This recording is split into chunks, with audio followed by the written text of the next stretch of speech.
Hello বন্ধুরা, তোমরা সবাই কেমন আছো? নিশ্চয়ই ভালো আছো। আজ আমি তোমাদের জন্য নিয়ে এলাম কফি দিয়ে বানানো কেক। এটা আমি প্রথমবারই বানালাম, আমার কিন্তু ভালোই লেগেছিল। এর জন্য আমি নিয়েছিলাম 2 কাপ ময়দা আর পৌনে 2 চা চামচ কফি পাউডার। এটাকে একটা চালনিতে নিয়ে আমি ভালো করে চেলে নিয়েছিলাম, কেননা ময়দার মধ্যে অনেক ছোট ছোট ডেলা থাকে। দেখো, চেলে নিয়ে আমি ডেলাগুলো ফেলে দিলাম, যেটা মুখে পড়লে কিন্তু মোটেও ভালো লাগবে না। এবার আমি ওর মধ্যে নেব দুধ। প্রথমে আমি 1 কাপ দুধ অ্যাড করব, আস্তে আস্তে আমি আরও 1 কাপ দুধ অ্যাড করব। দুধটা অ্যাড করার পর আমি ওর মধ্যে দিয়ে দেব পৌনে 1 কাপ মতো গুঁড়ো চিনি। চিনিটা আমি বাড়িতেই গুঁড়িয়ে নিয়েছিলাম। এর মধ্যে দেব হাফ কাপ সাদা তেল। আমি এখানে baking soda baking powder use করিনি, এটা আমি করব ইনো দিয়ে। আমি এর আগেও অনেকবার ইনো দিয়ে কেক বানিয়েছিলাম, আমার কিন্তু খুব ভালোই লাগে। বন্ধুরা, তোমরা কি কখনো বানিয়েছো ইনো দিয়ে কেক? ইনো দিয়ে আমি ধোকলাও বানাই, অনেকে টক দই দিয়ে বানায়, আমি ইনো দিয়েই ধোকলা বানাই। এবার এটাকে ভালো করে ফেটাতে হবে, ফেটানোর সময় আরও দুধ অ্যাড করতে হবে। এবার দুধটা আমি অল্প অল্প করে অ্যাড করব, ব্যাটারটা যেন বেশি পাতলাও না হয়ে যায়, আবার খুব টাইটও না হয়।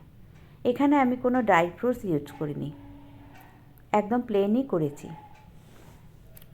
ফেটানোর সময় মনে রাখতে হবে বন্ধুরা, যখনই ফেটাবে তখন ক্লকওয়াইজ অ্যান্টি ক্লকওয়াইজ ফেটাবে, তাতে ব্যাটারটা খুব স্মুথ হয় আর কেকটা খুব ভালো ফুলে ওঠে।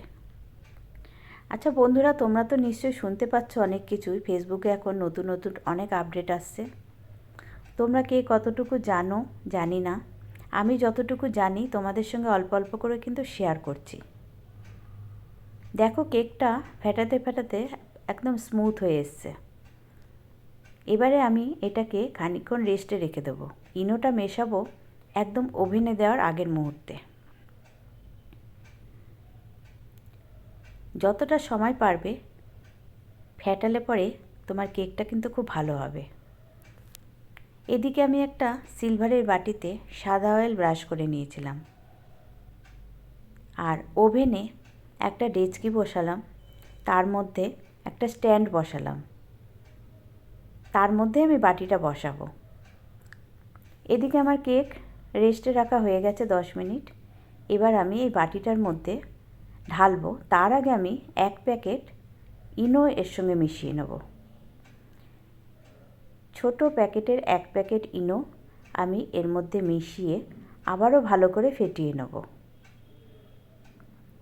এবার আমি এই সিলভারের বাটিতে আমি ব্যাটারটাকে ঢালবো। গ্যাস ওভেনে আমি ডেচকিটাকে ঢাকা দিয়ে প্রিহিট করতে দিয়েছি, প্রায় সিমে আছে 5 থেকে 7 মিনিট। এবার আমি এটা এই বাটিতে ঢেলে গ্যাস ওভেনে বসাবো, আর ওপর দিয়ে একটা চাপা দিয়ে দেবো। আমি একটা সিলভারের কড়াই চাপা দিয়ে দিয়েছিলাম।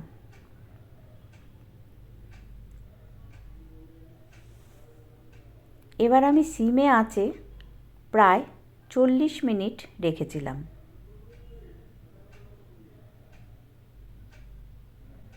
40 মিনিট হওয়ার পরে আমি একটা কাঠির সাহায্যে দেখে নিয়েছিলাম যে কেকটা ঠিকঠাক হয়েছে কিনা।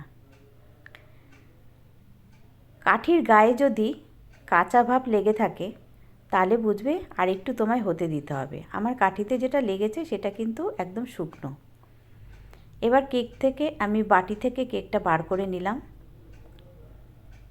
এবার এটাকে কেটে আমি পরিবেশন করলাম। দেখো তো বন্ধুরা কেমন হয়েছে, ভালো লাগলে অবশ্যই জানিও। তোমরাও নিশ্চয়ই ট্রাই করো এইভাবে।